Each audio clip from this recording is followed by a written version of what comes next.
Between 10:30 p.m. and midnight, on April the 15th last, a woman was strangled.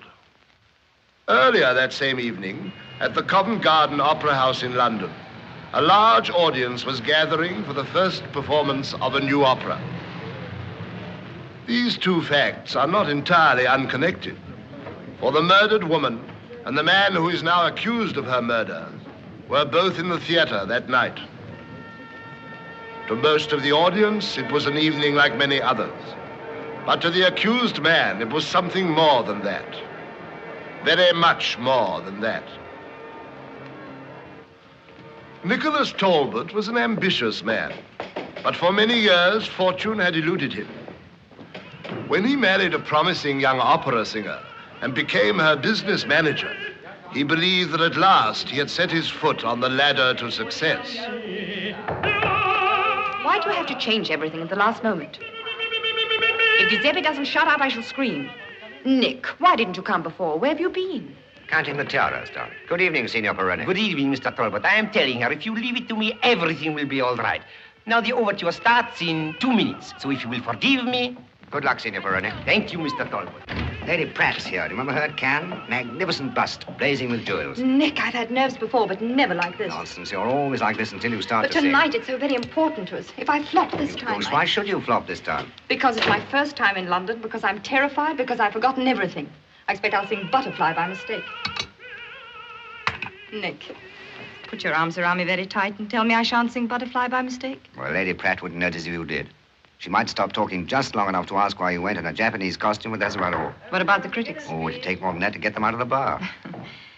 It's the aria that worries me. Perrone keeps altering the tempo. Now, has Perrone ever let you down? No, never, bless him. Very well, then. 3 minutes, please, Miss Shelley. Now for it. Off you go and keep your fingers crossed. Wait a minute. Nick, I thought you'd forgotten. All right now? Yes, I'm all right. Sure? Sure.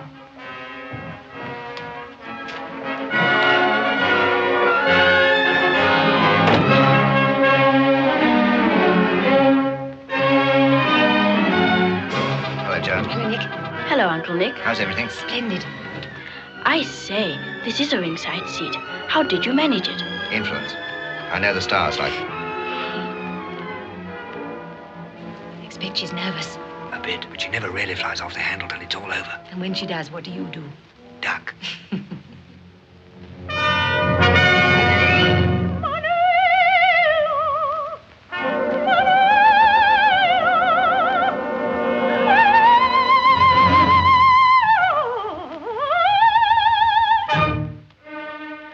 It so happened that I was in the audience that night. Little did I realize then how closely I was later to be associated with the tragic events that were to follow.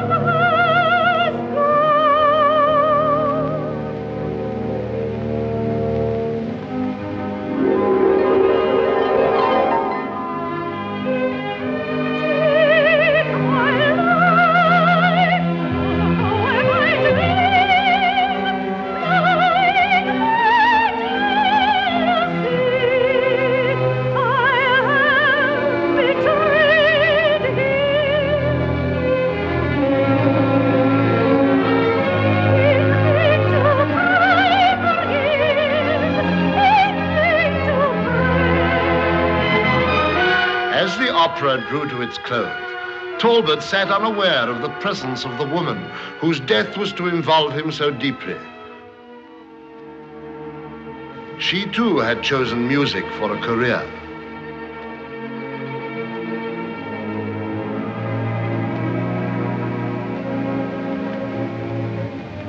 I saw him at the court when he was tried. The sentence passed, his fate was dead. When suddenly the love within him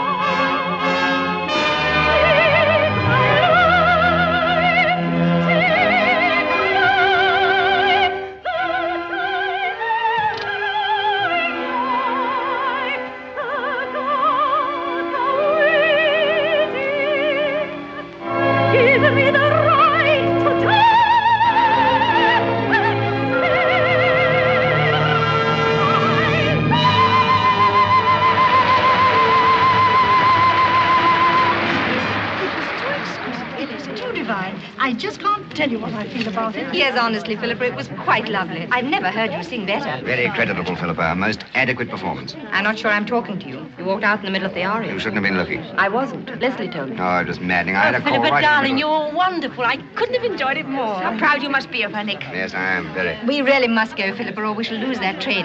I can't tell you how much I've enjoyed myself. And you have too, haven't you, Leslie? It was wizard, Aunt Philippa. I enjoyed it very much. I could see it was awfully good music. I'll get you a taxi, John. It's pouring with rain. Goodbye, darling. Good night, dear. A few minutes later, as Talbot was returning to the dressing room, Nicky! Nicky!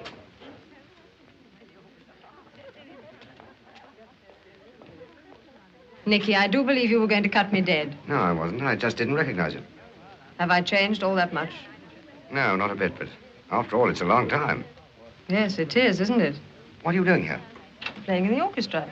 I didn't see you at rehearsals. No, somebody went down with flu. I got the job at the last moment. What were you doing at rehearsals? Shifting scenery. Nicky, not really. And that's a joke, I suppose. What are you doing here? And just at the moment, I'm waiting for Philippa. Philippa Shelley. Oh, She's my wife, you know. no, I didn't know. You've gone up in the world. But you were always lucky. Yes, I have been lucky. I hope things have been good for you, too.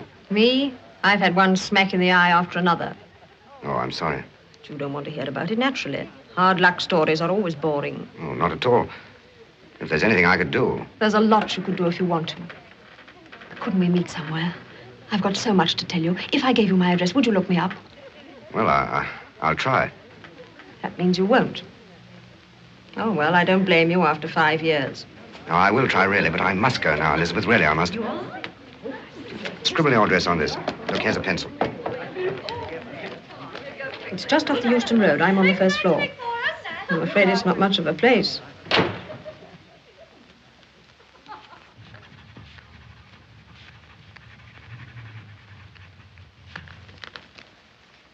Nicky, I need you badly. You will come, won't you? Yes, why don't we all have lunch somewhere? It's lovely. Well, here you are. Wondered where you'd got to. I'm sorry, darling. I ran into an old friend. Good night, Philippa. Good night. Good night, Nick. Good night. Elizabeth, may I introduce you to my wife, or have you met already? No, we haven't met. How do you do, Miss? Russman, Elizabeth Russman. How do you do, Miss Shelley? I had no idea you were Nicky's wife. Do you mind if I drag him away? You'll excuse us, won't you, Elizabeth? Yes, of course. Good night, Miss Shelley. I'm glad to have met you. I'm glad to have met you.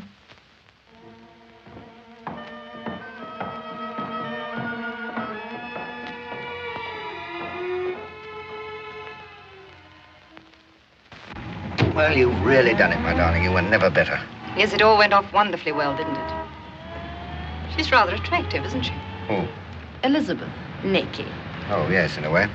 I snooped round the bar in the interval. Everyone was raving about you.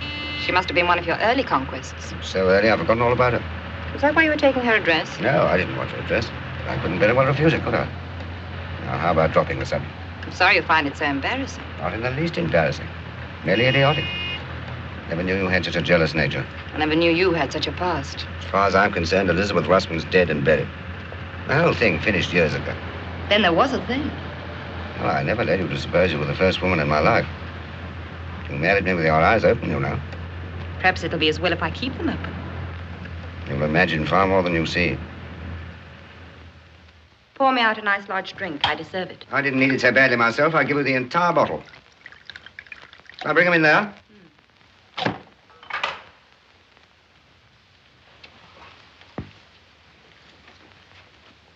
Nick, lend me a pencil.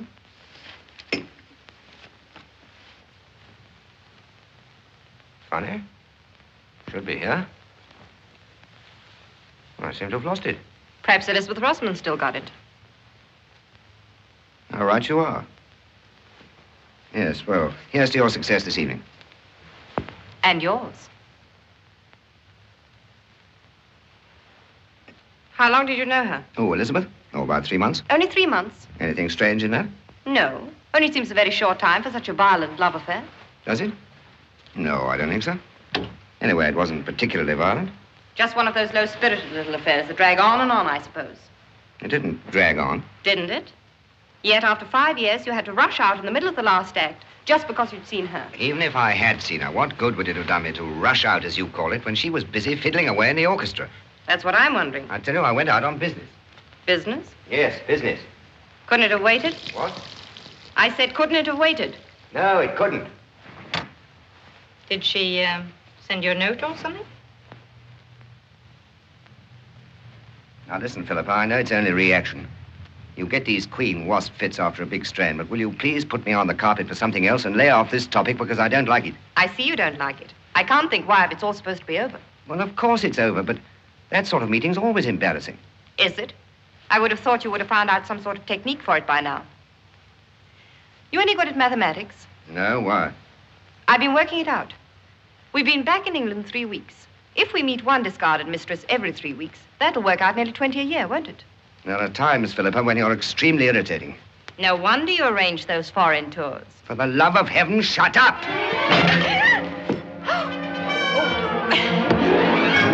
Nick. Nick, I'm sorry. I didn't mean it to hit you. I am sorry.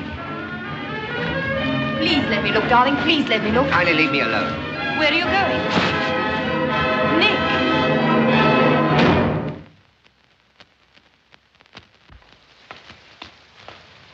Nicholas Talbot and his wife are the only two people who know for certain the truth of what happened in their flat that night. Did that quarrel take place or not? Husband and wife have both at various times told different stories. But the Crown is not so much concerned with what happened then as with what happened later. It will set before you the chain of events, the sinister accumulation of small but indisputable facts which form the sum of the evidence against the man standing in that dock. Nicholas Talbot is charged with murder, and I shall invite you to come to the conclusion, upon the evidence to be given, that he is guilty of murder. At 10:15 on April the 15th, he returned to his apartment accompanied by his wife. 20 minutes later, he was seen leaving the building again, this time alone. It is the Crown's submission that the accused, when he left his home, proceeded immediately to Rathland Mansions, the lodgings of Elizabeth Russell.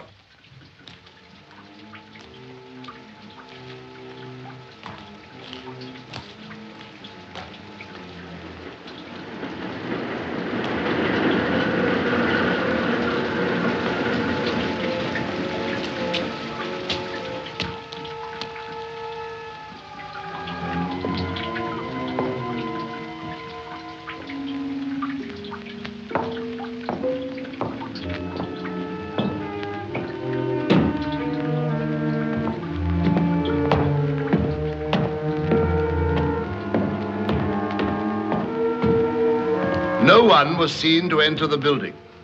The landlady had gone to the pictures. Her husband, George Grieve, had stayed in until 10:30, then he too went out. Grieve will tell you that he was away for approximately 30 minutes, the vital 30 minutes during which the crime took place. There is bound to be a certain amount of conjecture as to what occurred in the murdered woman's bedroom during those 30 minutes. She cannot tell us because she is dead, and Talbot denies ever having been there. But it is probable that there was an argument, and it is probable that this argument became heated. As far as one thing is concerned, however, there is no conjecture. Between 10:45 and 11:15 p.m., a man entered Elizabeth Russman's apartment and attacked her.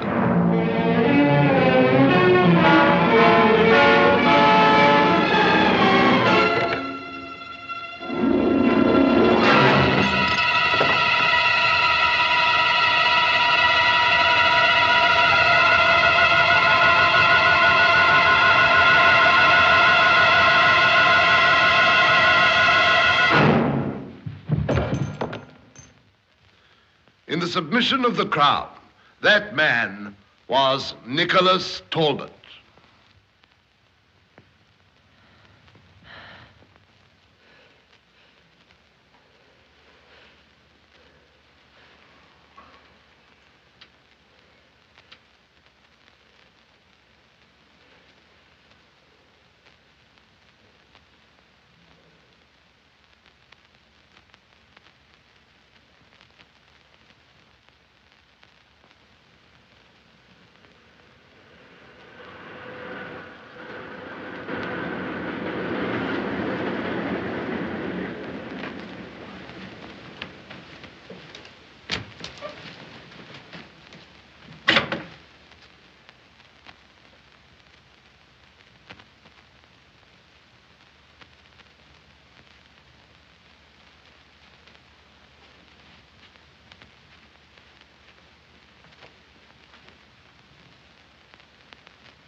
Out for man wanted in connection with alleged murder.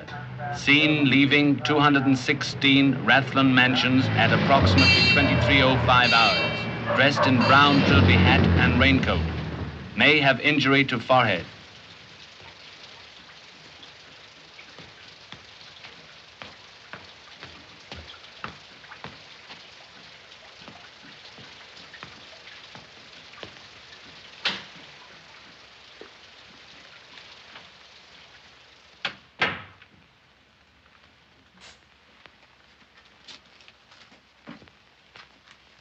Yes, sir. What can I do for you? I wonder if you can help me. I've cut my head and it won't stop bleeding.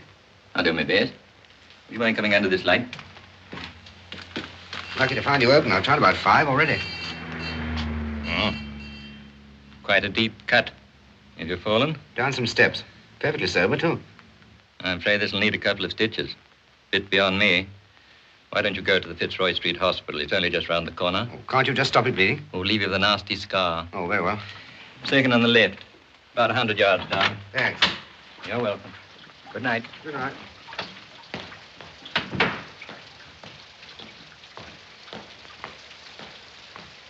Strangled. Dead about 20 minutes. Might be difficult to identify. Fortunately, that won't be necessary. How long has she been with you? 2 weeks, maybe 3.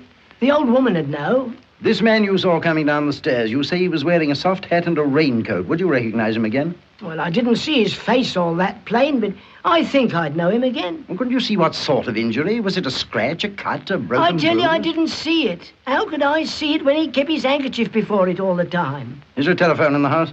There's one next door. Slip next door and phone that description to the station. Have it circulated to all hospitals and chemists in the area. Yes, sir.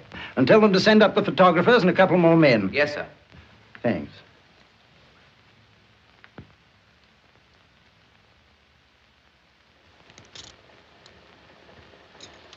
This your first accident casualty?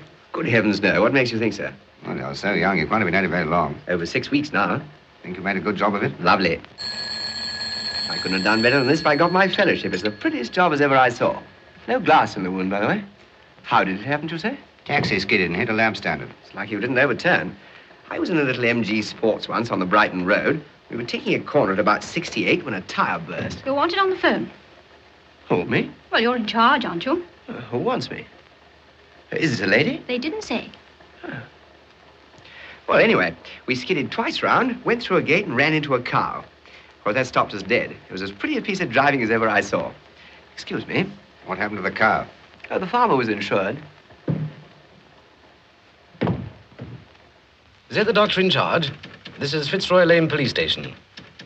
We're circulating a description of a man suffering from a head injury to the left temple. Height about 5'10", well-built, probably under 40, wearing brown trilby hat and raincoat. What? You've a man there now? Oh, good. Hold the line a minute, please. Hello? The yard of phone back, sir. There's a man answering to that description being treated at the Fitzroy Street Hospital now. They've got the doctor holding on. Tell them to ask the doctor to keep the man there as long as possible. I'll come round at once. Right. Keep him here? How? Yes, I know, but...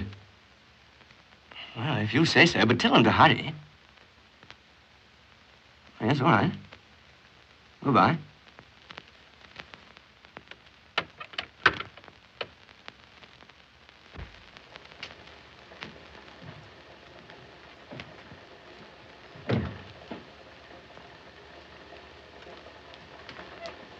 Anything important? Huh? Oh, no, nothing very much. Now, let me see. Where was I? You just killed a cow, and if you don't mind, I'll be getting along. Just a minute. I think I ought to take just one more look, don't you? Let me see. Well, just coming through there a bit. I think I better put a little more wool on, just to keep it quite dry. Give me another bit of plaster, nurse. But don't you think... Give me another bit of plaster. Don't forget, I want to get my hat on. Well, the best thing you can do is to go straight home in a taxi. No, I'll walk. It's stopped raining. Oh, no, you shouldn't do that. I'll phone for a taxi. Well, thanks all the same. I'd like to get some air.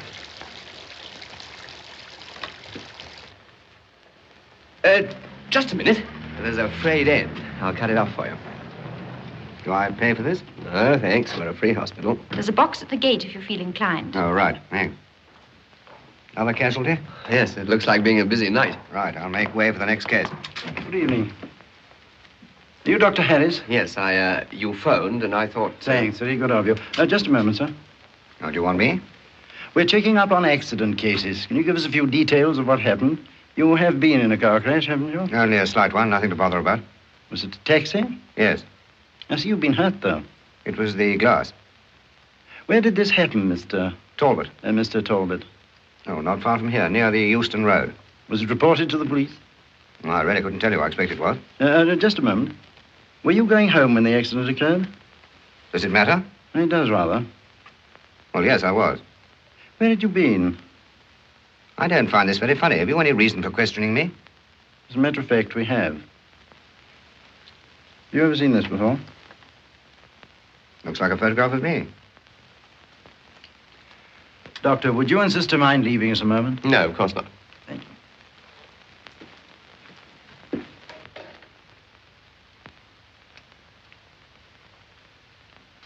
Does that locket belong to Elizabeth Russman? It did. What's happened to her?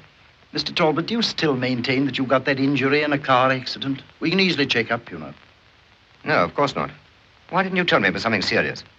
What's happened to her? All in good time. Tell us first how you got that injury. Well, as a matter of fact, I got it at home. My wife... You married, by the way? No. Oh, pity. You'd understand better if you were. My wife threw something at me. She didn't mean to hit me, but of course it did. We'd had a quarrel. Nothing serious, but not the sort of thing one wants to talk about. I think the best thing, Mr. Talbot, would be for you to put it in the form of a statement. This, members of the jury, is the statement made and signed by the prisoner that night in the presence of Inspector Archer and Detective Kellett. I should like to read you an extract from it. I received this injury in a quarrel with my wife. It was a very stupid quarrel, and no doubt I was very irritating. She threw something at me and cut my head. I left the flat in a temper. I walked around the streets for half an hour before going into a chemist's shop to get my injury dressed. A very plausible statement, I'm sure. The sort of statement that might come into anybody's mind. But when in the early hours of the morning, Inspector Archer and Kellett went round to Pelham Court to see Mrs. Talbot, they found no signs of a quarrel. They proceeded to ask her one or two simple questions. Mrs. Talbot, do you know a Miss Elizabeth Russman? Yes, slightly. I met her for the first time this evening. Why? What's happened? She's dead. Dead? But I don't understand. Was Nick there? You think it likely? Oh, no, that's impossible. Impossible? Then why did she ask the question? Now, the police had one more fact to elicit. In view of Talbot's statement, a very important fact. There's no kind of quarrel. Oh, no, nothing of that sort. You're sure of that? Quite sure. At that time, she was quite sure. At a subsequent date, as we shall see, she changed her mind. I leave you to draw your own conclusions. Now, what is the next thing the accused man says? I never at any time went near Elizabeth Russman's flat. But on the following morning, George Grieve, who was the only man who saw the murderer leave Rathlin Mansions, attended an identification parade. There were 8 men lined up at that parade, including the accused. They were all dressed exactly alike, in trilby hats and raincoats, and each man had a plaster on the left-hand side of his forehead. Now, among those 8 men, whom did Grieve identify?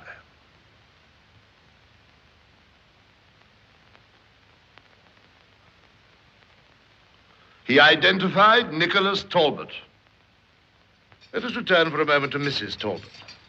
You will remember that up until now, the accused and his wife had not met. No doubt this accounts for the fact that their stories differed in almost every important particular. Soon after this, they were to meet. We do not know what was said at their first encounter in the detention room. It is perhaps not necessary for us to speculate. The service here is awful. I couldn't get a morning paper. What were the notices like? I didn't look. I was far too worried about you. Now, don't be worried. It's just an idiotic mistake, that's all.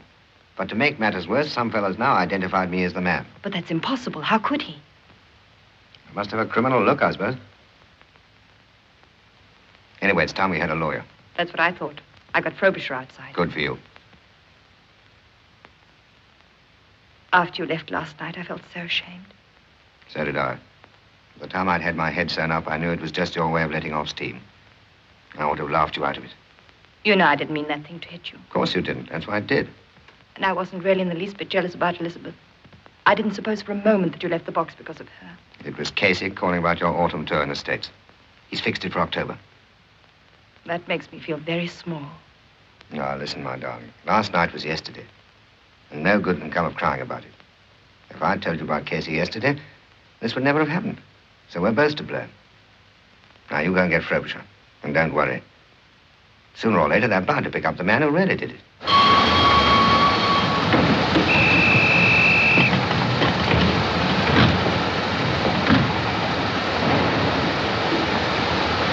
Nicholas Talbot, you are charged that you did on April the 15th last, the 216 Rathlin Mansions, murdered Elizabeth Russman, contrary to common law. You're not obliged to say anything unless you wish to do so, but anything you say will be taken down in writing and may be given in evidence. I prefer not to say anything at the moment. You will appear before the magistrate this afternoon. I beg of you. How long is this farce going on? Mrs. Talbot, it's only fair to remind you that you and your husband told conflicting stories to begin with. But even if there was this quarrel on the night of the murder... Even? So you've quite made up your mind Nick did it? The jury will decide that. Can you try, just for a minute, to see it as I see it? I know you're wrong. I know Nick couldn't do it. And I know that all this time there's a real murderer somewhere, putting himself further and further out of your reach.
Listen.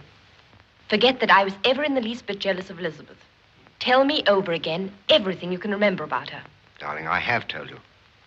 I've got good reason for asking you, Nick. Until she turned up in London recently, no one seems to have seen her for 3 years. Even the police don't know where she's been. It's terribly important to us to trace those 3 years.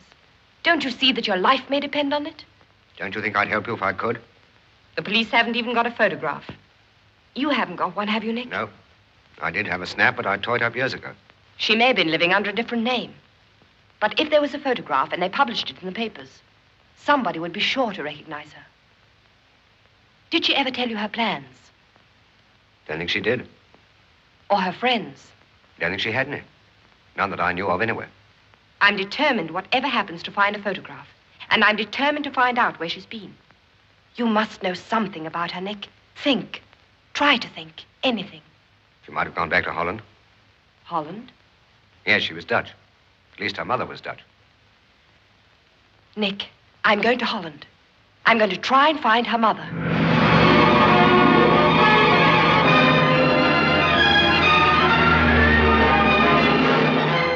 My daughter was an obstinate child. She wished always to live by her violin. She had no concern for her mother. When did she last write? She hasn't written since 3 years. Have you a photograph of her? All this I told the police. I have no photograph of her. Perhaps their agent in London will have one. No, I'm afraid I haven't, Miss Shelley. The police have already asked that question, and we've made a thorough search. If there was one, it must have been destroyed. Apart from Covent Garden, what was the last job you got for her? We placed her with the Ladies' Imperial Orchestra. She was one of my first violins, but as I said to the police, I knew very little about her. She was a competent musician, and that was all I needed to know. Had she any particular friends in the orchestra? I think Miss Carteret knew her better than I did. They were very close friends. Oh, yes, I knew Elizabeth very well, but I'm afraid I can't help. As I told the police, she was such a funny girl. She never talked about herself. Mrs. Langridge, our landlady at the time, used to say... One of them quiet ones she was. Kept herself to herself. As I said to the copper, still waters run deep. There was a fellow used to come and see her. Now, what was his name?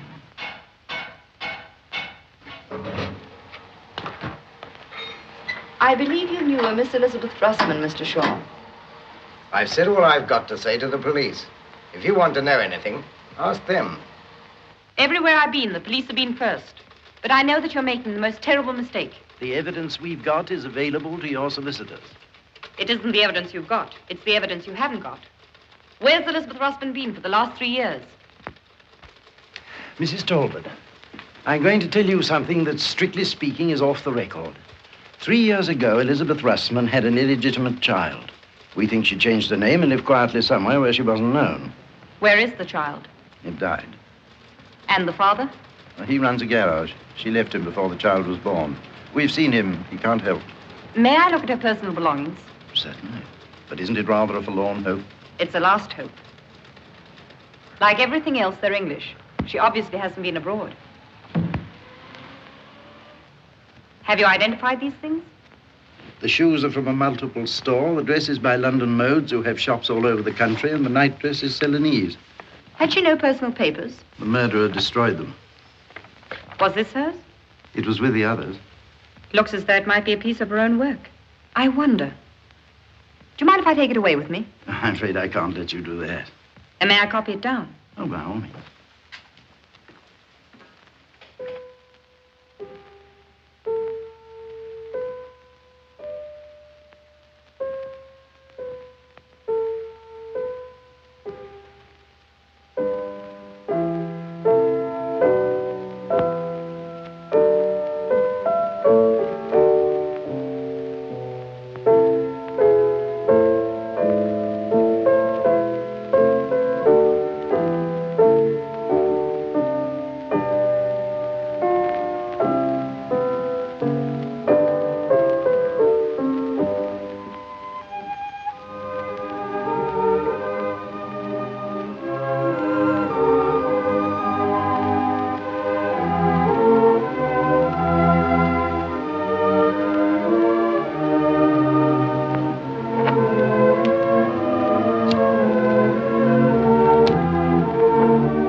Members of the jury, I have very little more to tell you.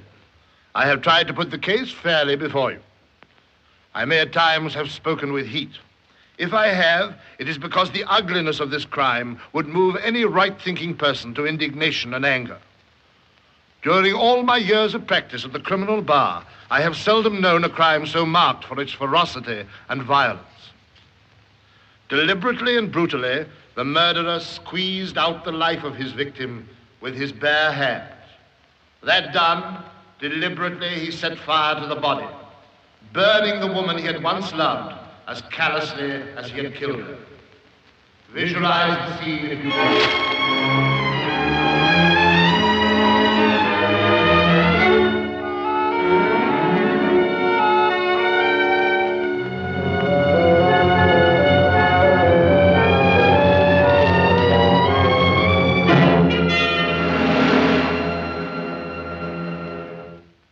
Mr. Talbot, did you or did you not love Elizabeth Russman?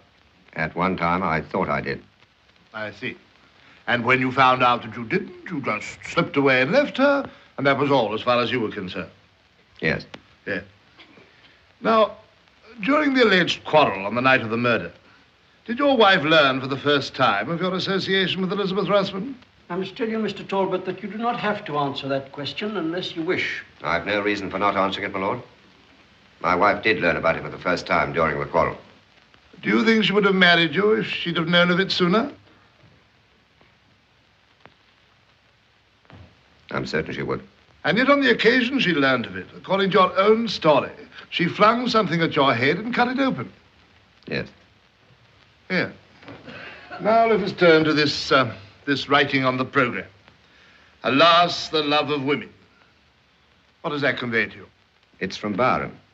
Miss Russman and I had read Don Juan together, and alas, the love of women had become rather a joke with us. Oh. Perhaps as you read it together, you could remember the last two lines of that stanza. No, I've no idea what they are. Perhaps Elizabeth Russman expected you to remember. Perhaps. Does it matter? It does indeed. Let me refresh your memory. Alas, the love of women.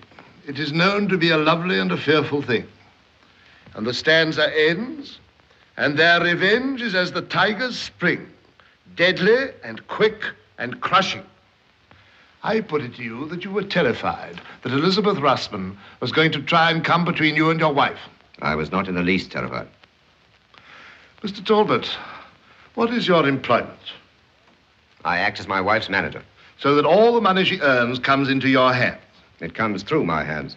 I take a small percentage for what I do on her behalf, and the rest goes straight into her personal account. Apart from this income from your wife, can you just tell the court what personal money you have? Is that necessary, my lord? I think it's a relevant question. I have about £1,000 in cash and a few shares in a mining syndicate. Not a large fortune, as fortunes go. Not as yours goes, perhaps. Lord, I ask to be protected from the sarcasm of the witness. You must answer the questions in a proper manner. Yes, my lord, if they are put in a proper manner. This attitude will not help you, Mr. Talbot. Before your marriage, did you have any regular employment? I did a variety of things. I see, a rolling stone. I often worked regularly and hard. But you made no money? I made no money. So that when you met your wife, your financial prospects were not as bright as hers? I didn't marry my wife for her money, if that's what you're suggesting. At that time, she had less than I did. But a big future? If properly managed, yes. But it was not assured. But it was assured on the night that Elizabeth Russman suddenly appeared at Covent Garden? Yes, I'm glad to say it was. So that in the event of a breakup in your marriage, you stood to lose not merely your wife's affection, but her money as well? I was not interested in her money, and there was no question of a breakup. If there was a breakup, did you or did you not stand to lose financially? I stood to lose far more than that. But you did stand to lose financially? Yes. Thank you. The prosecution suggests that the accused had a motive. I say to you frankly, if the existence of an old love affair were a sufficient motive for murder, almost every man in this court would have such a motive. If you can bring yourselves to believe that such a man would commit a brutal murder for so flimsy a reason, can you also believe that he would be so careless as to advertise his injury near the scene of the crime? The prosecution asks us to believe that Talbot, hurt in the struggle, went at once to the nearest hospital and asked for his wound to be dressed. Look at him in the dock.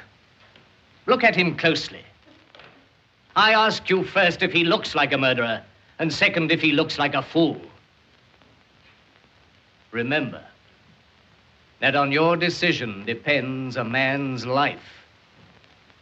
You and only you can decide if this man shall die, or if he shall return to the woman who believes, as I do, so confidently in his innocence. If new facts come to light about this case, as well they may, you, each one of you, will bear the responsibility of sending an innocent man to be hanged. I don't believe you will accept that responsibility. I believe that a verdict of not guilty is the only possible verdict you can return. The prosecution has never at any time suggested that the prisoner cold-bloodedly planned his crime. These things occur in heat and passion. And I submit to you that when my learned friend suggested that you should ask yourselves whether the accused looked like a murderer, he is attempting to obscure the issue. Who knows what a murderer should look like? I ask you to confine yourselves not to appearances, but to facts. The prisoner had a motive, and a motive which, as my learned friend has pointed out to you, is one which will be widely understood. The prisoner is unable to furnish an alibi. He tells conflicting stories to account for his movements.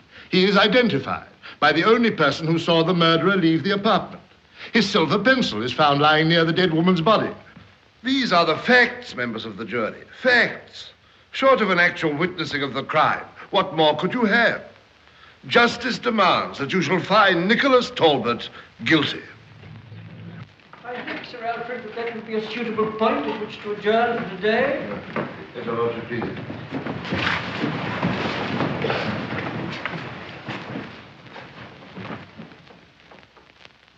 Let's face it, things aren't going so well. That wretched counsel and his cheap sneers. Cheap but effective. Oh, I don't think so.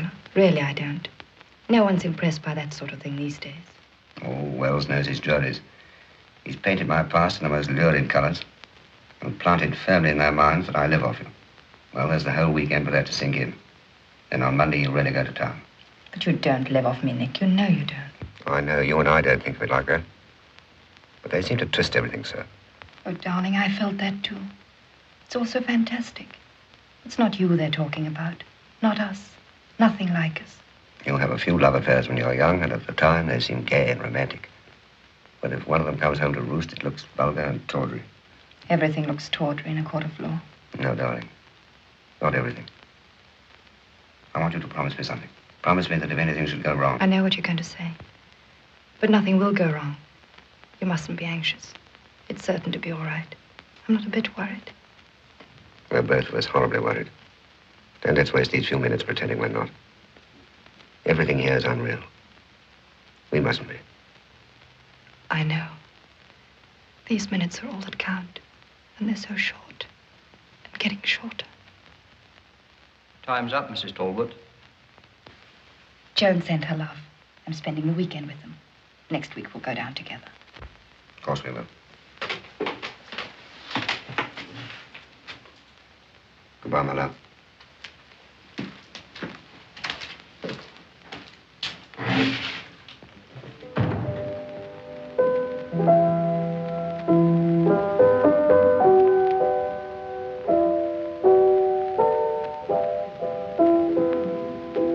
Daddy, where's Venezuela?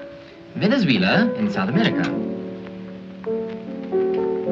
This is a funny postmark. Where's Puerto Rico, Dad? Shh, not too loud, darling. Daddy, where's Puerto Rico? In South America. Yes, but what part of South America? I thought you were good at geography. Get an atlas and look it up. I don't believe you know.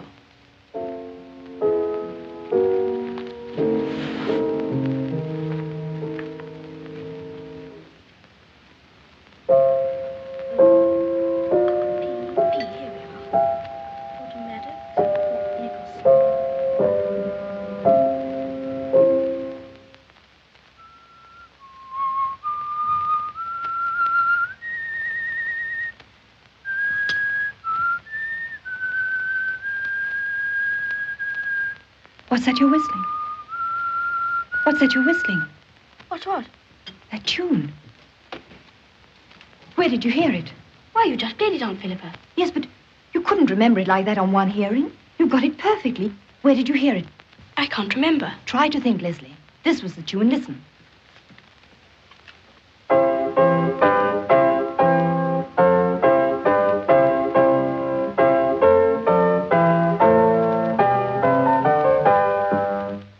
Leslie. Yes, I remember it. It was the tune Bungie Baker had on the brain in the Christmas halls. Who's Bungie Baker? He's a friend of Leslie's. He spent Christmas with us. I suppose I did have it on the brain a bit last Christmas. We had it drummed into us at breaking up time. And it's got a sort of catchy air. What's the name of your school? Penmare. That's the name of the village, too. It's in Scotland. About 40 miles from Edinburgh. I haven't heard this tune before. Is it a special one for your school? Oh, yes, it's quite new. Someone wrote it at the school. One of the boys? No, one of the masters, I think. I'm afraid I don't quite understand what the importance of this tune is, Mrs. Talbot. It may not be important. It's just that... Well, thank you for your information, Bungie. And thank you for letting me see him. We're only too glad we were able to help. This man, this master, he might be the one link we've been looking for. How did the manuscript come to be in Elizabeth's case? He must have known her. Exactly. I'm going to the school to see him. Yes, it makes sense, but don't let's bank too much on it. We won't. But it's a chance and I'm taking it. I'm catching the night train to Edinburgh. If I'm not back on Monday, don't worry about me. I'll be all right. Keep your fingers crossed. I will.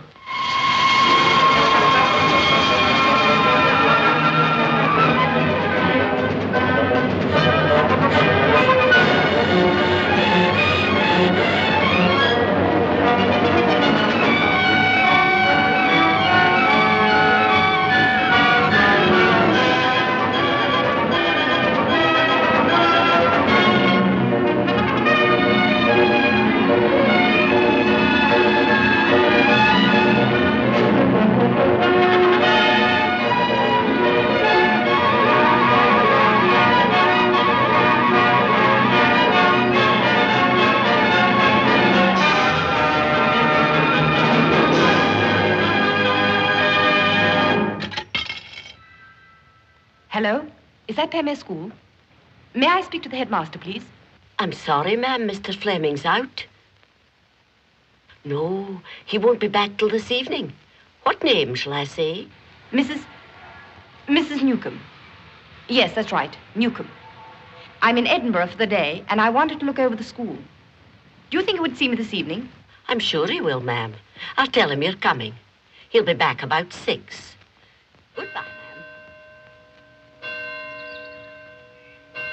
The headmaster's house is round there to the right, ma'am. Thank you. Will you wait here? Yes, ma'am.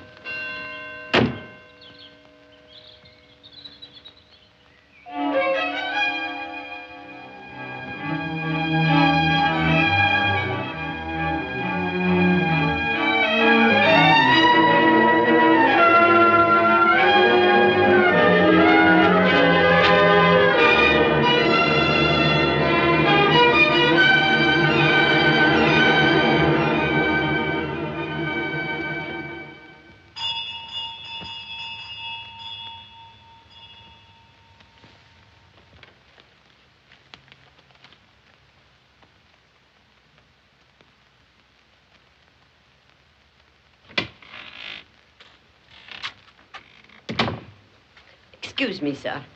That'll be Mrs. Newcomb now, I'm thinking, sir. Just a moment. I'll answer the door myself. Very good, sir. What did you say her name was? Mrs. Newcomb, sir. You sure it was Newcomb? Oh, I'm quite sure. I wrote it down. Mrs. Turnbull, Yes, sir. I shan't need you any more this evening. You can go. But your supper, sir? I'm going out tonight. I won't want any supper. Oh, very well, sir.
Good evening. Can I help you? I beg your pardon. Are you Mr. Fleming? I am. I'm so sorry. I rang the bell, but there was no reply. Do forgive me. I wanted to see you about sending my son to your school. I see. I came personally because I thought I would like to see the school for myself. It's so necessary, I think, to make sure. Yes. Mrs. Newcomb. Mrs. Newcomb. Should be delighted to show you around. When would be a convenient time? I've got to be back in London tomorrow morning. I'm leaving on the night train. Could we make it now? Very good. I'll get the keys. Most of the buildings are locked up during holidays.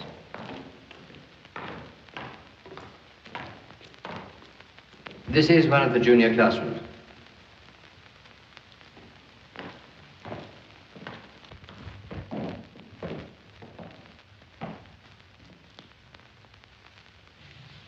Are you musical, Mr. Fleming? No. I noticed a piano in your sitting room. I should like John to take music lessons. Cantley's our music master. No doubt you saw his name in the prospectus. No, I haven't had a prospectus. I came to Edinburgh on a family matter, and I thought I'd like to call while I was near. I see.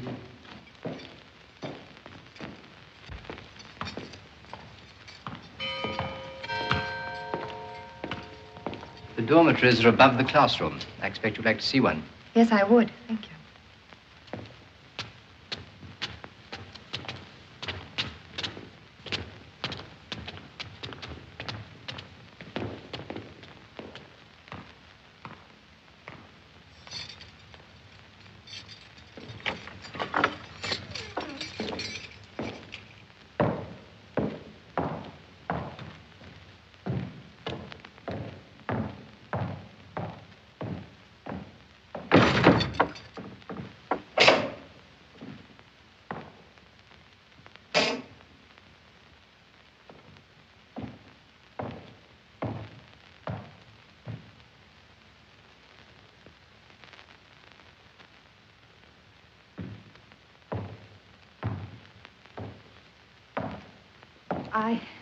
I expect the masters are all away during the holidays.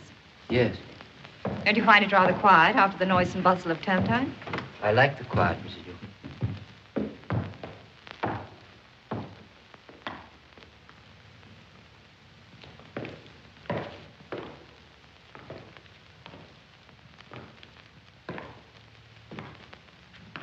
Are you looking for someone you know? The Henry Baker's boy, Benjamin. It was really through them that I found out about the school. You'll find him in that group over there. Oh, yes, there he is. Is that your wife? No. That's the matron. You are married, aren't you? My wife is abroad at the moment. I shall look forward to meeting her. Is she in any of the school groups? No. There seems to be 1 year missing. The negative was damaged that year. No photograph was issued. I see. I should like you to see the chapel before you go.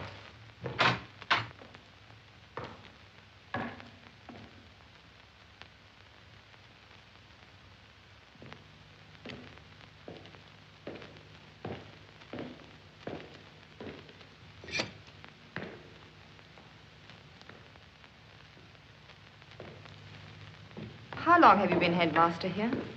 5 years. But I'm leaving at the end of next year. I'm sorry. I shall be sorry, too, in a way.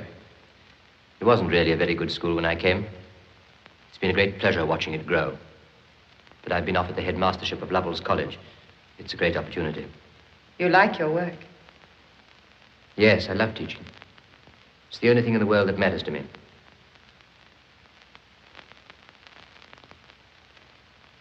May I try the organ? Oh, by all means. Thank you.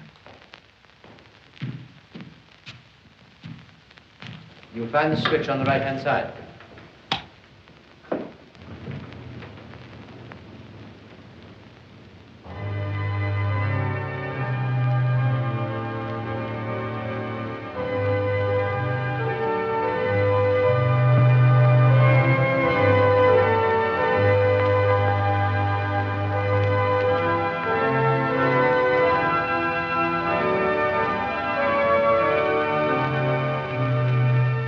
What a pleasant tune this is. How lucky you are to have it for a school song. Who wrote it? Who wrote it?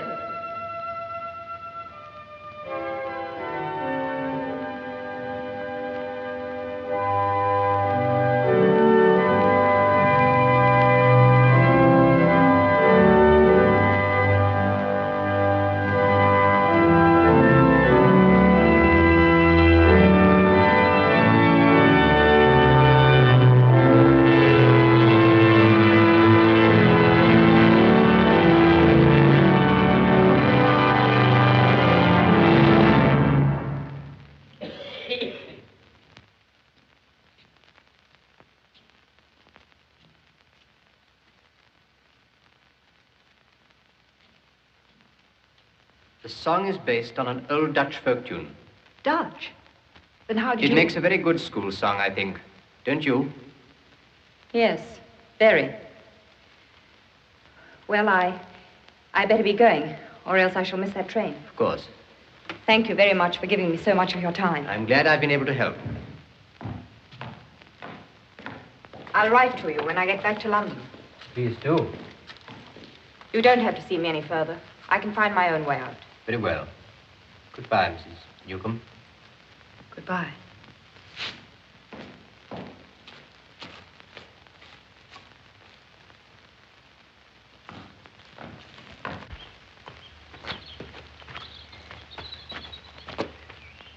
Do you happen to know who takes the school photographs? Yes, ma'am. That'll be Angus Baird, just up the village. Would you mind taking me there, please? What, tonight, ma'am? Yes, please. Oh, very good, ma'am.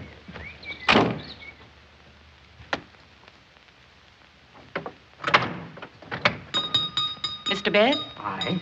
Forgive me for troubling you on a Sunday, but I'm very anxious to obtain some photographs of the school. If you come round at 9 o'clock in the morning, the shop will be open and you can see them in a proper manner. I wonder if you could let me have them tonight. I've got to catch a train for London. I neither buy nor sell on the Sabbath day.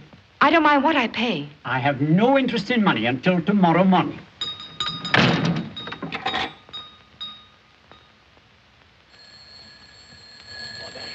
For God's sakes, am I never to get a moment's peace? Hello? Hello? Oh, good evening, sir. I'm sorry to disturb you on your Sunday evening. But there was someone here today inquiring about the school groups. Have you by any chance had anyone in to see you? Yes, sir. There was a lady here just now, and she was inquiring about school photographs, but I didn't sell her any. I think she wanted a copy of the group you took last year. But she won't be able to have that one, will she, Baird? That's what I thought. Did she say she'd call again? I told her to come back in the morning. I told her that I neither buy nor sell on the Sabbath day. I hope that you agree that I did right, sir. Yes, yes, of course. You did quite right, Baird. Well, I'm sorry you won't be able to help her. Is there anything else, Mr. Fleming? No, no, that's all. Thank you very much. Good night.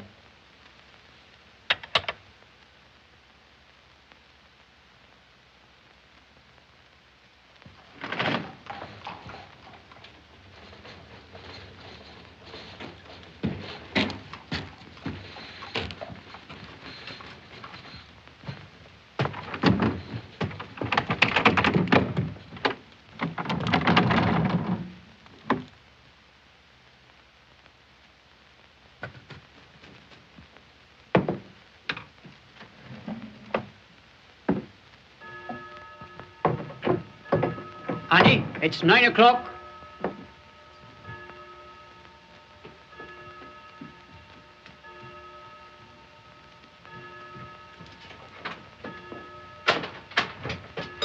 Good morning. Good morning. Have you by any chance a copy of the Penmare School Group for last year? I have not. Can you tell me where I can get one? There is no one. Oh, it's so important to me. Is there by any chance... I tell you, my girl, there is no one. Thank you. I think we kept one of the proofs, Angus, if that would be of any use to the lady. Oh, it would. I'm sure it would. You'll ruin my good name, woman. It's a sore point with him, ma'am. He's usually very careful, but he forgot to lock the dark room door. Here it is.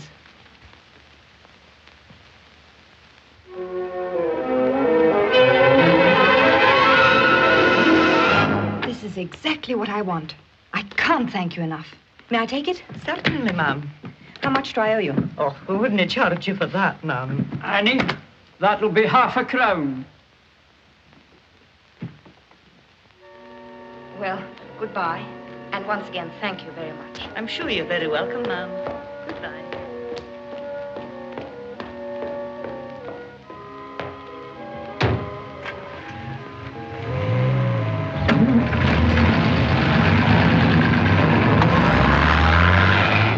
Do hurry. I have a very important phone call to make before I catch the train. Doing my best, miss.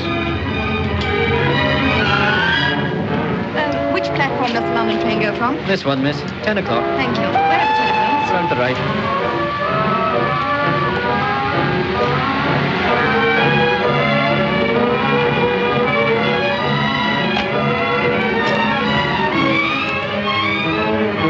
Hello?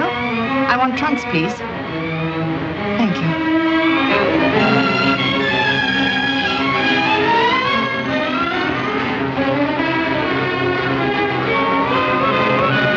Passengers for the 10 o'clock London King's Cross, please join the train. Another stand clear. Hello? Hello?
Come along, Effie.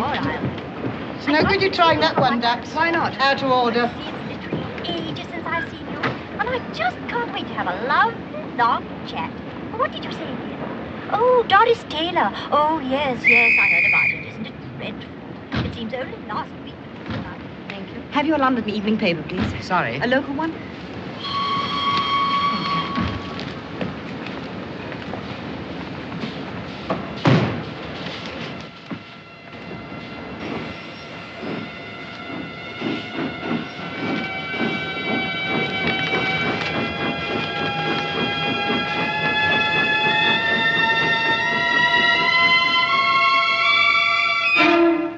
Good afternoon, Mrs. Talbot.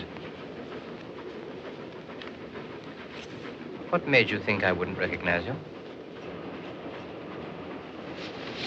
How did you trace her? How did you trace her? A school song. It was in our music case. What are you going to do?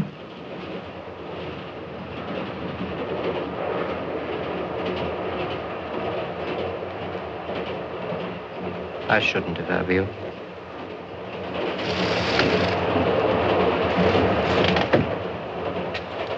I've been to inquire if they serve teas in the train. They'll be starting in a few minutes. Oh, will they? Did you say something? I said, oh, will they? I'm afraid I'm very deaf. I can't hear what you say. It's a great handicap, you know. Which way is the restaurant car? Which way is the restaurant car?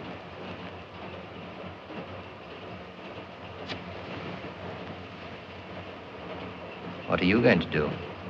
You killed her, didn't you? Yes, I killed her. Why? killed her because if I hadn't, she would have destroyed the only thing I have left in life. The only thing I care about. My work. You see, she was going to divorce me for cruelty. Not because I'd been cruel, but because she hated me. She only married me because she knew she couldn't get your husband. She was still in love with him. Perhaps that will help you to understand why I don't care what happens to him. Divorce for cruelty would have finished me. She knew that. She wanted to finish me. And so you made up your mind to strangle her? No. I didn't intend to kill her. I went there that evening to reason with her. But I have a dangerous temper. She knew that. She knew my weakness. She kept at it like someone drilling on a nerve. I can see her now. I'll never forget him. I saw him tonight. I'm going to see him again. I'm going to get him back. His marriage won't last. He'll get sick of playing second fiddle to her, and I shall be free of you by then. It would ruin me. Serve you right if it does. I shan't mind. I know it's got to finish, but it could be done decently. Decently? That's all you care about, the little tin god with his wonderful gift for teaching. Be careful, Elizabeth. Wife divorces headmaster for cruelty. What would the parents say to that? Be careful, Elizabeth. Your high moral standards. Getting letters from people all over the place thanking you for turning their sons into prigs and hypocrites like yourself. Be quiet. Those letters to see you lapping them up. Be you quiet. won't get any more, and you won't get that job at Lovell's. Be quiet, By the time I tell I'm you. done with you Be for the quiet. divorce talk, no school on earth will have you.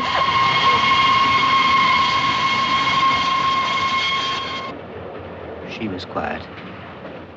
She was quiet in the end. I couldn't believe it had happened. Then I realized I was free. I had made myself free. You'll never be free from that.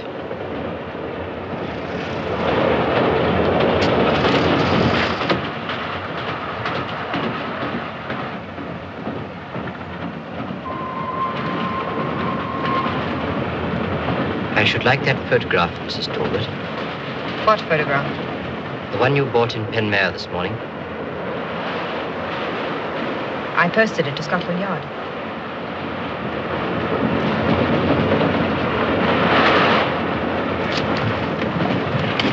I tell you, I posted it to Scotland Yard.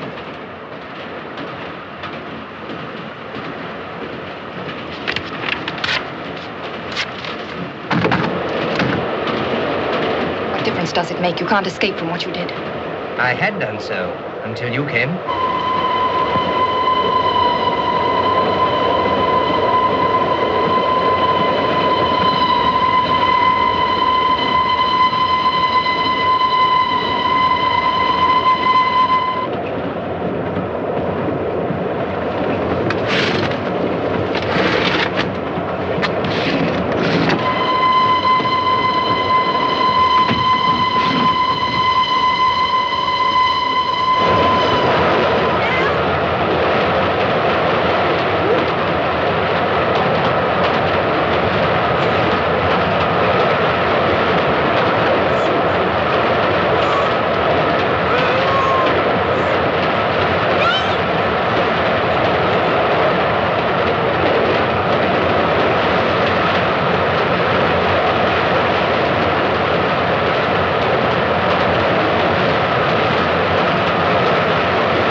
Mrs. Talbot, sir. Good. I wanted to see you, Mrs. Talbot. Sit down.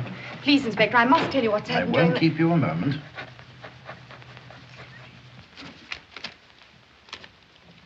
I've got a great deal to tell you, Inspector Archer.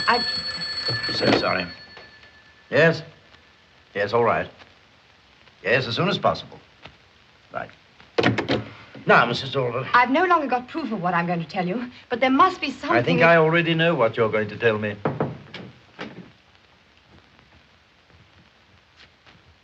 This is what I've been waiting for. Let me introduce Detective Sergeant Hawkins. Detective? Yes, Mrs. Talbot. This is Fleming's confession. Made to you in my hearing on the train. It's all we needed. Get me the Central Criminal Court quickly.